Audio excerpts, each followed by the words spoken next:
జగన్ కేసులో తప్పెవరిది? సిబిఐదా, న్యాయస్థానందా, జగన్దా? జగన్ హైలీ మ్యానిపులేట్ చేయగలుగుతాడా? సోనియా గాంధీని వ్యతిరేకించినటువంటి సందర్భంలో సోనియా గాంధీ టీం అధికారంలో ఉన్న సందర్భంలో జగన్ వాళ్ళని మేనేజ్ చేస్తాడా? లేదా ఆ తర్వాతన 2014 నుంచి 19 దాకా తెలుగుదేశం అధికారం ఉంది, సెంట్రల్లో బీజేపీ అధికారంలో ఉంది, అప్పుడు ఏమన్నా జగన్ మేనేజ్ చేయగలుగుతాడా? 2019-24లో ఎన్డీఏలో కలవమన్నా కలవలేదు, పోనీ అప్పుడు మేనేజ్ చేయగలుగుతాడా? పోనీ 24 తర్వాతన ఇప్పుడు జగన్ శాంతం 11 స్థానాలకు పరిమితం అయ్యాడు, ఇప్పుడు సెంట్రల్లోనూ ఇక్కడ ఎన్డీఏ ప్రభుత్వం ఉంది, ఇప్పుడు జగన్ మేనేజ్ చేయగలుగుతాడా? కానీ జగన్ మేనేజ్ చేస్తున్నాడు అన్నటువంటి కోణాన్ని ప్రొజెక్ట్ చేస్తూ జగన్ కేసుల విషయంలో న్యాయ వ్యవస్థ తీసుకున్నటువంటి నిర్ణయాలు లేకపోతే సిబిఐ తీసుకున్నటువంటి నిర్ణయాలని రూటు మార్చేసి ప్రచారం చేస్తున్నారు. మళ్ళీ మొదటికి వచ్చినటువంటి జగన్ అక్రమాస్తుల కేసులు, ఇది ఈనాడు ఇచ్చినటువంటిది. ఆంధ్రప్రదేశ్ మాజీ ముఖ్యమంత్రి వైఎస్ జగన్ అక్రమాస్తుల కేసులపై విచారణ మళ్ళీ మొదటికి వచ్చింది. నిందితులు దాఖలు చేసిన డిశ్చార్జ్ పిటిషన్పై కొత్తగా బాధ్యతలు స్వీకరించడం డాక్టర్ కె పట్టాభిరామారావు విచారణ ప్రారంభించబోతున్నారు. జగన్ అక్రమాస్తులకు సంబంధించి సిబిఐ 11, ఎన్ఫోర్స్మెంట్ డైరెక్టరేట్ 9 అభియోగ పత్రాలు దాఖలు చేసింది.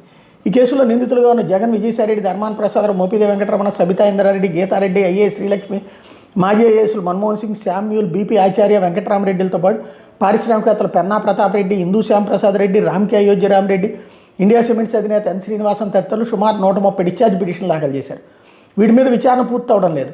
2013 నుంచి దాఖలైన జగన్ అక్రమాస్తుల కేసులో డిశ్చార్జ్ పిటిషన్పై ఇప్పటి వరకు 8 మంది న్యాయమూర్తులు విచారణ చేపట్టిన అవి పూర్తి కాకముందే వాడు బదిలీ అయ్యారు. ప్రస్తుతం సిబిఐ కోర్టు ప్రధాన న్యాయమూర్తిగా ఉన్న డాక్టర్ టి రఘురాం గతేడాది మేలో బాధ్యతలు స్వీకరించారు. అరబిందో హెట్రోకు భూ కేటాయింపులు, రామ్కీ ఫార్మాసిటీకి గ్రీన్ బెల్ట్ మినహాయింపులు, జగతి పబ్లికేషన్స్లో పెట్టుబడులు, వాన్పిక్ ఓడరేవుల విమానాశ్రయాల ప్రాజెక్టుల భూ కేటాయింపులు, దాల్మియా సిమెంట్స్కి చెందిన కేసుల్లో నిందితులు దాఖలు చేసిన డిశ్చార్జ్ పిటిషన్ మీద దాదాపుగా వాదనలు పూర్తయింది. దాల్మియా సిమెంట్స్లోని ఒకరి పిటిషన్ మీద మినహా మిగిలిన వాటిలో వాదనలు పూర్తయినాయి. 5 అభియోగ పత్రాల్లో వాదన పూర్తయిన తర్వాతే ఉత్తర్వులు వెలువరిస్తామని అప్పట్లో సిబిఐ కోర్టు పేర్కొంది. ఈ ఉత్తర్వులు జారీ చేసే నాటికి 5 అభియోగ పత్రాలు దాఖలైనవి. ప్రస్తుతం 5 కేసుల్లో వాదనలు పూర్తి కావడం, న్యాయమూర్తి పదవీకాలం జనవరి వరకు ఉండటంతో ఉత్తర్వులు వెలువడే అవకాశం ఉందని భావించారు. అంతలోనే ప్రస్తుత బదిలీతో ఈ 5 కేసుల్లోనూ వాదనలు తిరిగి ప్రారంభం కాబోతున్నాయి. దాదాపు 130 పిటిషన్ల మీద విచారణ పూర్తి కావడానికి సుదీర్ఘ సమయం పడుతుండడం, ఈలోగా న్యాయమూర్తులు బదిలీ అవుతుండడంతో పదే విచారణ మొదటికి వస్తుంది.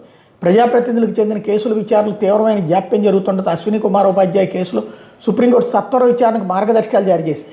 వీటి ప్రకారం హైకోర్టులో ప్రత్యేక ధర్మాసనం ఏర్పాటై డిశ్చార్జ్ పిటిషన్ అంశాన్ని సుమోటోగా స్వీకరించింది. 2 నెలల్లో విచారణ పూర్తి చేయాలంటే సిబిఐ కోర్టుకు 2023 డిసెంబర్ 15 ఉత్తర్వులు జారీ చేసింది.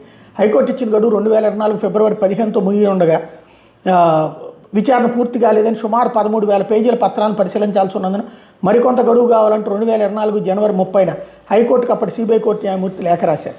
ఈ లేఖపై విచారించిన హైకోర్టు డిశ్చార్జ్ పిటిషన్లపై తేల్చడానికి ఏప్రిల్ 30 వరకు గడువు మంజూరు చేసింది.